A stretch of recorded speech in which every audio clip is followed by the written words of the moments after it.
The hum of a needle was a prelude to a scar that would never fade.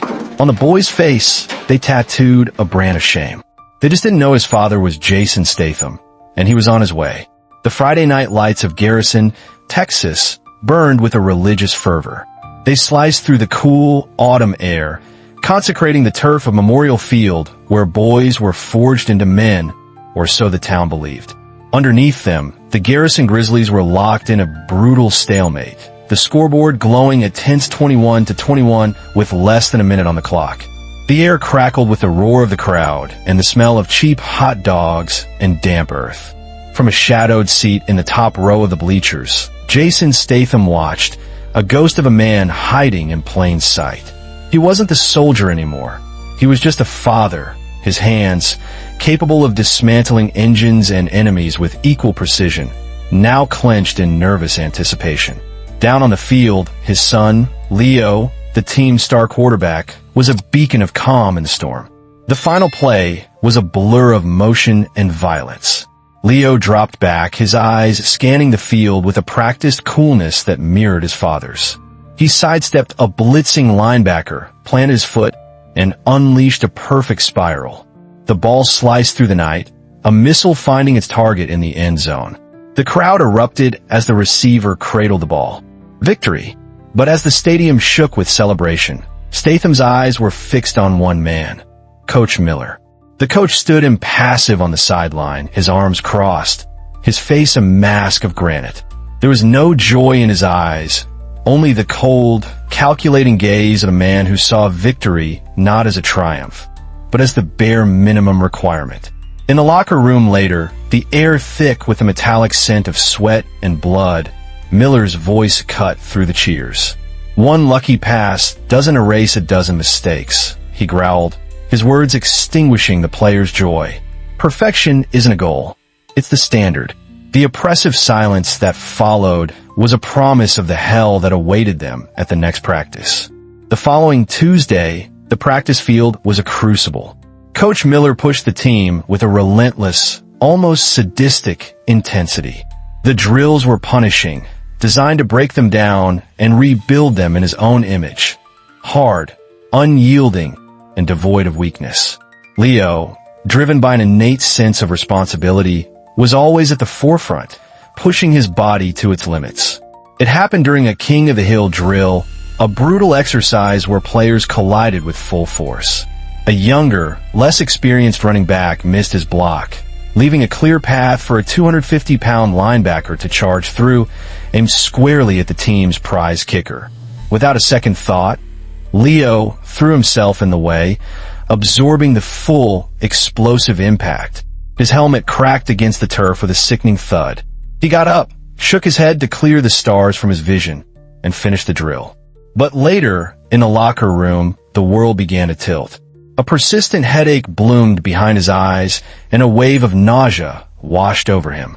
The school's physician, a man whose spine seemed to bend in Coach Miller's presence, reluctantly diagnosed a concussion. The protocol was clear and non-negotiable. No physical contact, no practice for a minimum of 3 weeks.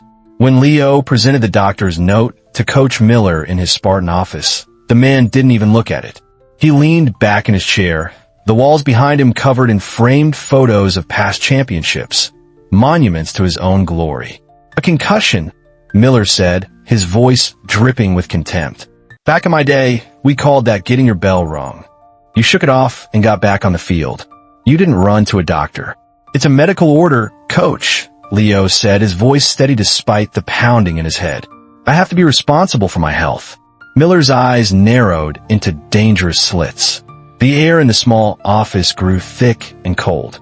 "Responsible?" he hissed, leaning forward. "Your responsibility is to this team, to the brothers who bleed with you. Anyone who puts himself before the team, who walks away when the fight gets hard, he's nothing but a quitter." The word hung in the air, a venomous accusation. Leo felt a chill that had nothing to do with his injury. He left the office, unaware that Miller was already reaching for a small, locked box in his desk drawer. The next day, Leo received a text from Miller. "My office. Now, we need to talk about your future with this team." The message was ominous. When Leo arrived, the door to the athletic wing was locked, but the coach's office was open. He stepped inside, and the heavy door clicked shut behind him. Two of the team's largest players, Miller's enforcers, stood blocking the exit, their faces blank and obedient. The room smelled of stale sweat and disinfectant. Miller was sitting at his desk, a small, humming device in his hand. It was a portable tattoo gun. "You talked about responsibility," Miller began, his voice unervingly calm. "I have a responsibility, too, to uphold the culture of this program. A culture of toughness, of commitment. Our culture has no room for quitters." Panic seized Leo. "Coach, this is insane. You can't do this." "I can't," Miller said, standing up. "And I will. You chose to abandon your team. Now you get to wear that choice. A permanent reminder." Leo lunged for the door, but the two players grabbed him, their massive hands like vices on his arms. They slammed him against the wall, pinning him, his head twisted to the side. He struggled, his muscles screaming in protest, but it was useless. The raw, animal fear was suffocating. Miller approached, the tattoo gun buzzing like an angry hornet. "Every time you look in a mirror," he whispered, his face close to Leo's, "you'll remember what happens when you quit on me." The needle bit into the skin of his left cheek. It was a sharp, searing pain, a violation that went deeper than flesh.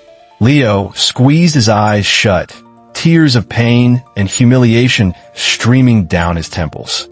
The buzzing was relentless, a soundtrack to his degradation. Miller worked slowly, deliberately, carving the 7 letters of shame into his son's face. Kite. The word was branded onto him, written in ink and blood. When it was over, they let him go. He stumbled back, his cheek on fire, his mind reeling in shock. Miller tossed the tattoo gun onto his desk with a clatter of finality. "Go home and rest, son," he sneered. "You've earned it." Shaking uncontrollably, his vision blurred by tears, Leo pulled out his phone. He found his father's number. The call connected. Jason Statham was in his workshop, the scent of oil and steel in the air, patiently calibrating a vintage engine. He answered, "Leo? Everything all right?" A choked, broken sob came through the line. "Dad, he did something to me. At the school, on my face." The world stopped. The wrench in Statham's hand froze mid-turn. The quiet hum of the workshop faded into a deafening silence. He didn't need to hear another word. He closed his eyes for a single, terrifying moment, and when he opened them, the father was gone. The soldier was back. A matte black Land Rover Defender, modified for conditions far harsher than Texas asphalt, pulled into the school parking lot. It moved with a silent, predatory grace that made heads turn. Statham emerged, not in tactical gear, but in the simple, grease-stained work clothes of a mechanic. Yet, he carried an aura of coiled intensity that was more intimidating than any uniform. He ignored the front office, his steps measured and deliberate as he walked directly toward the athletic wing. He found Miller in his office, feet up on his desk, smugly reviewing game footage. The coach's arrogance faltered when he saw Statham fill the doorway. "Mr. Statham," he began, try to project authority. "If this is about Leo's little drama." "I taught my son many things," Statham interrupted, his voice a low, gravelly rumble that seemed to vibrate in the very air of the room. "I taught him discipline, honor. I taught him to never, ever quit.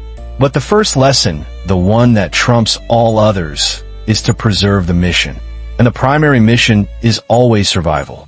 You call that quitting. I call intelligence." Statham stepped fully into the office, closing the door behind him with a soft, ominous click. He picked up a football helmet from the corner, turning it over in his hands, feeling its weight. "You use pain to build loyalty. You use humiliation to create obedience. You think that makes you strong, that you're forging warriors." He looked directly into Miller's eyes, his own gaze as cold and flat as a winter sea. "You're not forging anything. You're just a bully hiding behind a whistle. A coward who breaks children and calls it coaching." "Get out of my school," Miller blustered, try to regain control. Statham placed the helmet on the corner of Miller's solid oak desk. "Real strength," he said softly, "is about control, knowing exactly how much pressure to apply." With a short, sharp movement, He brought his hand down on the helmet. There was a sickening crack as the corner of the desk splintered and collapsed under the focused impact. Miller flinched back as if he'd been shot. Statham didn't raise his voice. He didn't need to. "Now," he said, his tone leaving no room for negotiation. "You and I are going to see the principal. You're going to tell him exactly what you did, and then you're going to resign. Today." The principal was a weak man, more concerned with booster donations than student welfare. But faced with the undeniable evidence on Leo's face and the terrifying, controlled fury of Jason Statham, his blustering quickly turned to panicked compliance. He stammered about procedures and investigations. Statham simply stared at him until the man's words died in his throat. By the end of the hour, Coach Miller was escorted off the premises, placed on indefinite administrative leave. A small, swift victory, but Statham knew this was only the beginning. The rot went deeper. The school's rapid, almost rehearsed, response felt wrong to Statham. It was too neat, too clean. It felt like containment, not justice. That evening, his phone buzzed with a call from a block number. A nervous, disguised voice spoke. "Meet me. The old diner on Route 12. Half an hour. Come alone." It was the assistant coach, Davis. Huddled in a corner booth, terrified of being seen, he laid the truth bare. Miller's abuse was a long-standing, open secret. The tattoo was the most horrific act, but it was the culmination of years of systemic cruelty. He spoke of a ritual known as the Iron Circle, where Miller would single out players he deemed weak for sessions of intense psychological and physical torment. Boys had been forced to practice with broken fingers, denied water until they collapsed from heat exhaustion, and subjected to vicious, personal verbal attacks that shattered their confidence. Several students had dropped out of school. One had a documented nervous breakdown. Each time, the incidents were quietly buried by the school board and the principal, who were terrified of losing their celebrated, championship-winning coach and the money and prestige he brought to the town.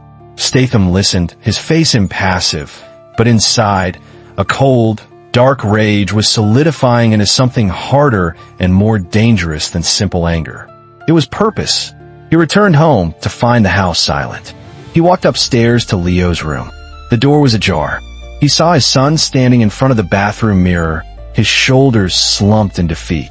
Leo was holding a tube of his late mother's concealer, dabbing it clumsily onto the raw, angry letters on his cheek, trying to erase the shame. Seeing that image, his strong, proud son, broken and trying to hide his wound, was the blow that finally shattered Statham's iron control. But the rage didn't manifest as a shout. It was a sudden, sharp intake of breath, a tremor in his hands. He walked into the room, gently took the concealer from Leo's fingers, and set it down. He met his son's eyes in the mirror, his own reflecting a profound, terrible sorrow. "No," he said, his voice thick with emotion. "You will not hide this. This is not your shame to carry. It is his crime to answer for. We are not covering it up. We are putting it on display." Statham was no longer just a father seeking revenge. He was a soldier fighting a war against a corrupt system. He spent the next 48 hours with the cold efficiency of a mission planner. He contacted the families of the other boys Davis had mentioned. Armed with their stories and the help of a top civil rights lawyer he knew from his past, he prepared his assault. The emergency school board meeting was meant to be a closed-door affair to quietly manage the Miller situation. They weren't prepared for Jason Statham to walk in, flanked by 3 other families and their lawyer. When the board chairman tried to have them removed, Statham simply placed a small audio recorder on the polished table and pressed play. Davis's secretly recorded audio of Miller screaming at and humiliating another player filled the stunned silence. The dam broke. Faced with a multi-million-dollar lawsuit and the threat of national media exposure, the system crumbled. Coach Miller was fired, his teaching license revoked, and he now faced criminal assault charges. The principal and the athletic director were forced to resign in disgrace. But the story didn't end with punishment. A few weeks later, Statham took Leo not to a laser removal clinic, but to the most renowned tattoo artist in Austin. He explained the situation. The artist, a man who understood that ink could be both a weapon and a shield, listened intently. He didn't cover the word. He transformed it. With masterful skill, he wove intricate designs around the hateful letters. The Q became the fierce eye of a lion. The rigid lines of quitter were absorbed into the flowing mane of the beast, a symbol of courage and untamed spirit. The brand of shame became a badge of survival. Months later, Leo walked back onto the field for the new season, not just as the quarterback, but as the team captain, elected unanimously by his peers. The tattoo was visible on his cheek, no longer a source of shame, but a testament to his strength. From the top row of the bleachers, Statham watched. He and the other families had established the Guardian Foundation, a nonprofit dedicated to protecting student-athletes from abuse. He watched his son, a survivor, lead his team with a quiet confidence he had earned through fire. And for the first time in a long time, Jason Statham allowed himself a small, genuine smile. The mission was complete. What Coach Miller did was unforgivable, but what Leo and his father did next showed true strength. Comment respect if you believe no child should ever have to endure such abuse.